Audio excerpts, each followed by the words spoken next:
Dictation गति 80 शब्द प्रति मिनट स्टार्ट। महोदय, पिछले 50-55 वर्षों से हम खादी संबंधी कार्यक्रम को कार्यान्वित करते आ रहे हैं।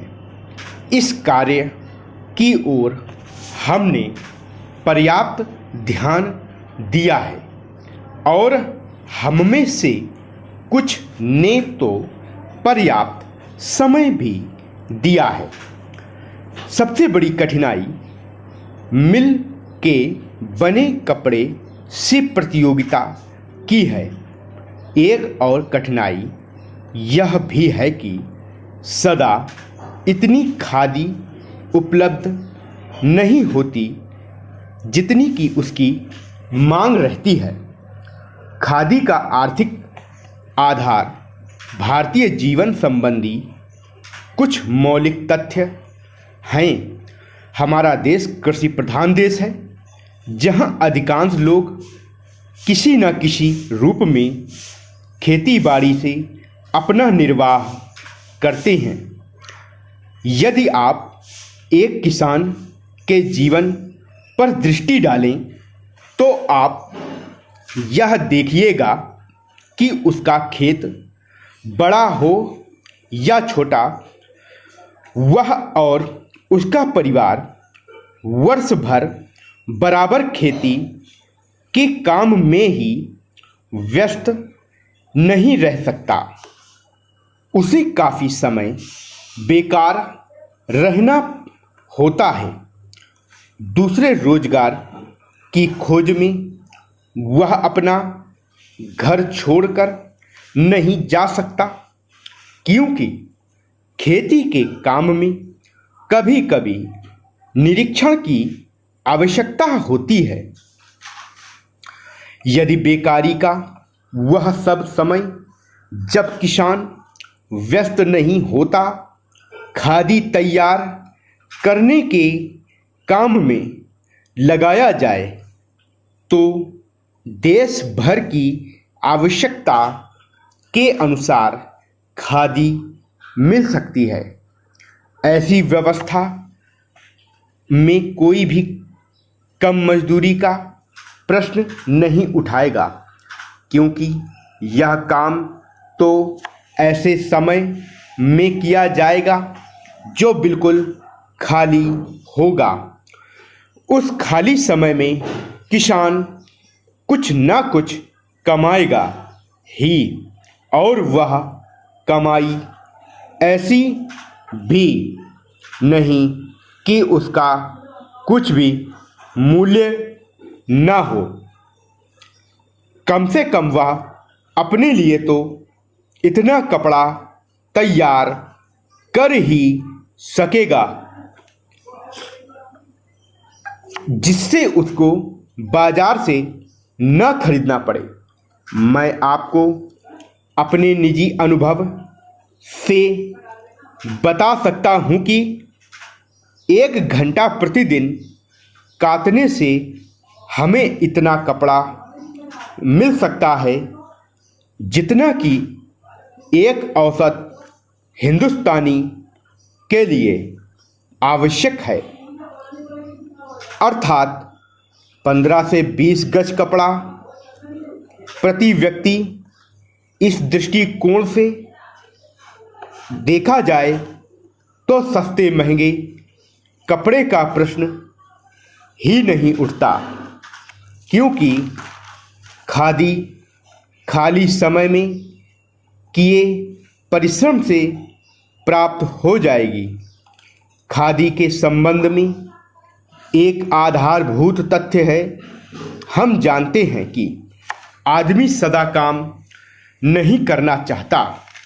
कभी कभी उसे खाली बैठे रहना ही अच्छा लगता है, परंतु इन सब कठिनाइयों के अतिरिक्त मैं सोचता हूँ कि खादी का प्रचार और विस्तार असंभव नहीं है। अतीत में गांधी जी ने खादी आंदोलन आरंभ किया महोदय, उस समय हमारे देश के प्रशासन से कोई संबंध नहीं था। तब अंग्रेजी राज्य था। आज मैं इस शुभ काम में सम्मिलित हो सका, इसको मैं अपने लिए सौभाग्य मानता हूँ। जैसा अभी कहा गया, आप जिन आयुर्विज्ञान कॉलेज और कैंसर संस्थान की स्थापना करने जा रहे हैं, ये दोनों संस्थाएं अपने ढंग की बहुत बड़ी और ऊंचे दर्जे की संस्थाएं होने वाली हैं। मैंने सुना है कि उनमें विभिन्न विभाग होंगे जिनमें विद्यार्थियों को ऊंचे प्रकार की शिक्षा मिलेगी और जहां अच्छे से अच्छे चिकित्सक रखे जाएंगे, जो शिक्षा देने के साथ साथ गरीब से गरीब का और बुरे से बुरे रोग की चिकित्सा भी किया करेंगे।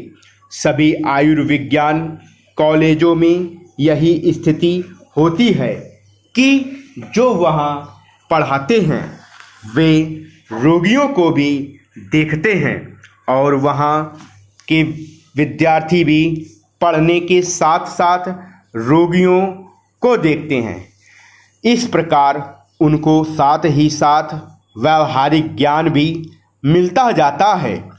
जिस संस्था में जितने अच्छे शिक्षक होंगे, उस संस्था से विद्यार्थी भी उतने ही अच्छे निकल सकते हैं। जहाँ इतनी अधिक सुविधा होगी, उन संस्थाओं से लोग अधिक से अधिक लाभ भी उठा सकते हैं।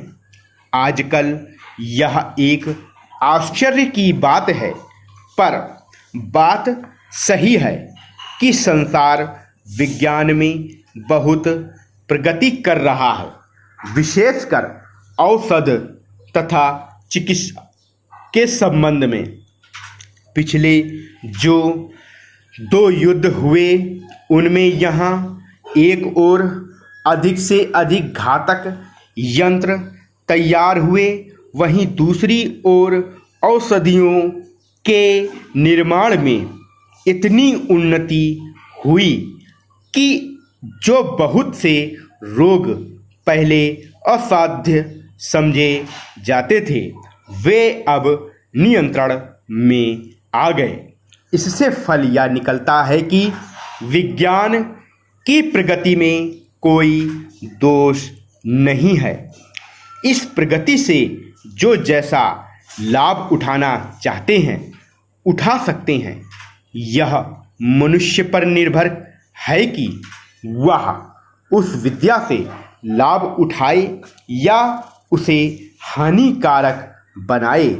यह आश्चर्य और दुख की बात है कि जहाँ एक ओर इस विज्ञान द्वारा आज इतने लोगों को भयंकर से भयंकर रोगों से मुक्ति मिल रही है, वहाँ उसी विज्ञान द्वारा लोगों का जीवन संकटमय हो गया है।